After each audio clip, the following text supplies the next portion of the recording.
Hi hello నమస్తే, welcome to our channel. చూస్తున్నారుగా, చూడగానే తినేయాలా తొందరగా అన్నట్టుగా ఉంది కదా. ఏమిటో అర్థమైపోయింది అనుకుంటా. పండు మిర్చి పచ్చడి. దీన్ని ఎలా చేయాలంటే, ముందుగా కొన్ని పండు మిర్చిని తీసుకొని బాగా కడిగి బాగా ఆరబెట్టాలి, ఆరేంత వరకు. తర్వాత ఒక 2-3 ఎల్లిపాయలు తీసుకోవాలి. అలాగే ఆరేసిన తర్వాత మిరపకాయలను తొడిమలు తీసుకోవాలి. తీసుకొని చిన్న చిన్న ముక్కలుగా కట్ చేసి పక్కన పెట్టుకోవాలి.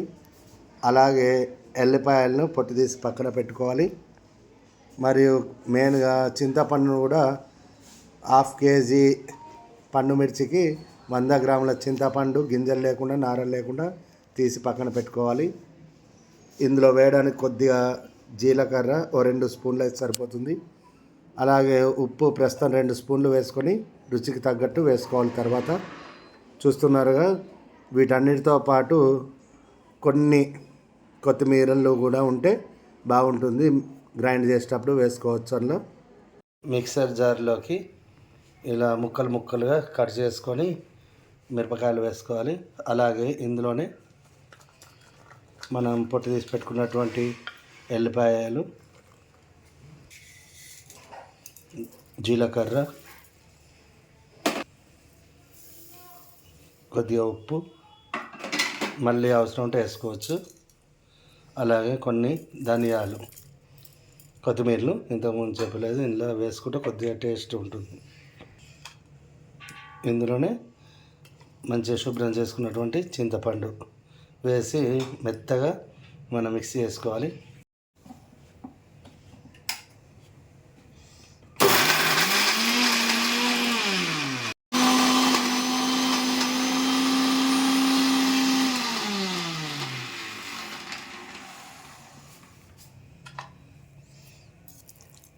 మెత్తగా అయింది కదా, చూసారా? ఇట్లా మెత్తగా అయిన తర్వాతనే చూడండి, అసలు వాటర్ లేవు, మంచిగా ఆరబెడితే ఇట్లా మంచిగా ఉంటుంది, నీరు ఉండదు. దీన్ని ఒక బౌల్లోకి తీసుకుందాం. చూస్తున్నారుగా ఎంత మెత్తగా అయిందో. మనకు మరీ పలుకు కాకుండా చాలా మెత్తగా అయింది. దీనిలోకి పోపు పెట్టుకుంటే అయిపోతుంది. ఇప్పుడు స్టవ్ వెలిగించి దాని మీద మూకుడు పెట్టుకొని అందులో పోపుకు సరిపడా ఆయిల్ పోసుకోవాలి. పల్లి నూనె పోస్తే కొంచెం టేస్టీగా ఉంటుంది. ఏ పచ్చళ్ళలో అయినా పల్లి నూనె అయితే కొంచెం టేస్ట్ బాగుంటుంది. నూనె బాగా వేడెక్కినాక అందులోనే ఆవాలు, మెంతులు, కొద్దిగా జీలకర్ర, బాగా దంచినటువంటి వెల్లుల్లిపాయలు,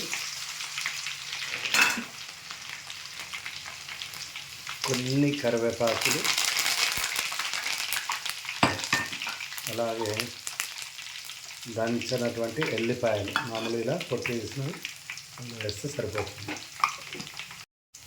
పోపు అలా బాగా కాలినాక ఇందులోనే మనం ఫస్ట్ వేయించలేదు కాబట్టి మిరపకాయల్ని ఈ ముగ్గుట్లో వేసుకొని పచ్చి పోయేటట్టుగా ఇందులోనే కొద్దిసేపు వేయించాలి. నూనెలో బాగా కలబెట్టాలి.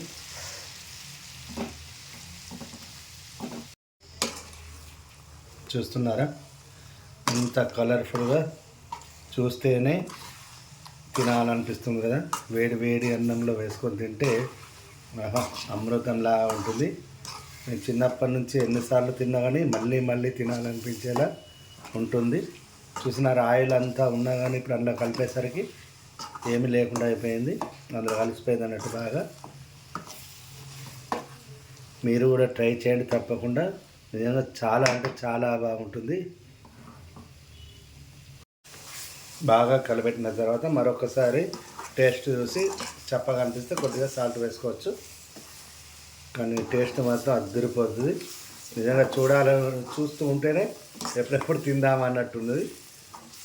Okay, thank you for watching. వేడి అన్నంలో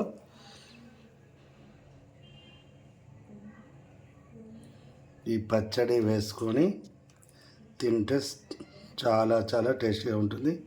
టేస్ట్ చూసేద్దాం మరి. వేడి వేడి అన్నంలో ఈ పచ్చడి వేసుకొని కలుపుకొని తింటే ఉంటుంది. టేస్టీ అంటే అమృతం అనుకోవాలి ఇక.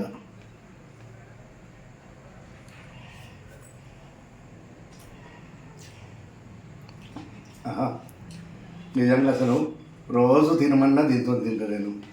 అంటే ఇట్లా పచ్చడి ఇటువంటిది కానీ మామిడికాయది కానీ ఉంటే పూటకు తినమన్నా తింటాను. నిజంగా చూస్తున్నారు కదా ఎంత రెడ్గా ఇట్లా పండు మిర్చి కాబట్టి కారంగా.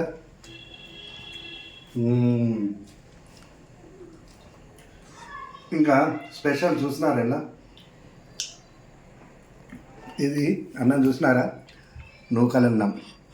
మీరు ఎప్పుడైనా తిన్నారా నూకలన్నంలో కారం నూనె కానీ ఎల్లిపాయ కారం కానీ ఇలాంటి పచ్చళ్ళు కానీ మామిడికాయ పచ్చడి అనేది ఒకసారి చూడండి, అద్దరిపోద్ది. మీరు ట్రై చేయండి ఒకసారి నూకలన్నంతో, తప్పకుండా ట్రై చేయండి పచ్చడి. ఇక తినేస్తాను మొత్తం. Okay, bye.